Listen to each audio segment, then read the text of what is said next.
Ethos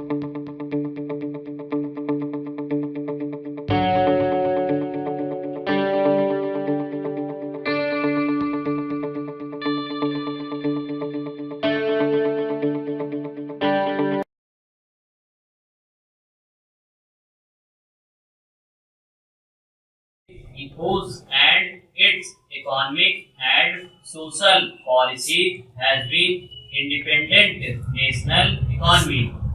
A country like India, if it has to follow an independent policy of non-alignment, it cannot follow that policy unless it builds up a national economy.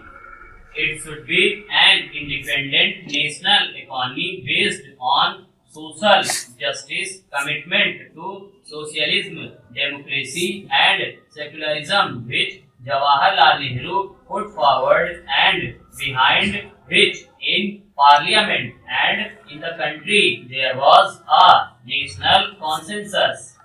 Our consensus Prime Minister, when he talks of the unity and independence of the country, threats from outside and the economic imperils that is threatening the development of independent economy. The emphasis you will find is on public sector, building up the rural sector, growth and social distribution, and on that basis building an economy based on self-reliance and not dependent on foreign capital assistance.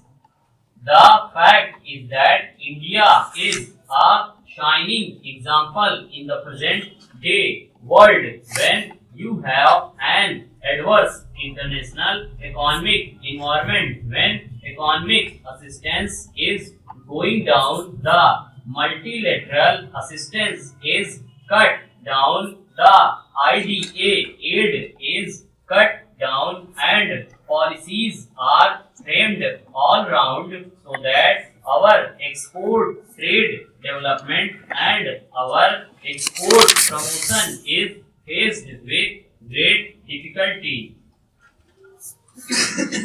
Even then, because of the economic policies laid down by Jawaharlal Nehru and successively followed by Indira Ji and reinforced through this budget by the present Prime Minister, it shows that this is the only way and this is the only model in which India should develop if it wants to maintain its dignity and emerge as a prosperous and strong country.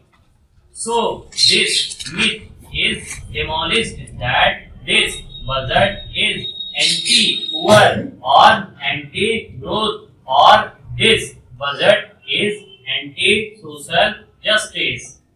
Actually, it aims to achieve all these objectives. He has also demolished the myth that this government or the government's economic policy is not for the poor but is more concerned about the upper middle class.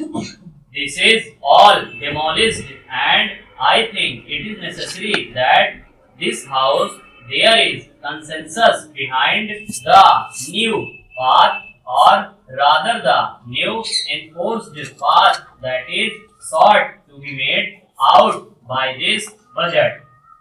Similarly, the budget aims at promising growth, and if you see, you will find that a number of concessions have been given to industries engaged in mass consumption goods, not carrying to the needs of the affluent.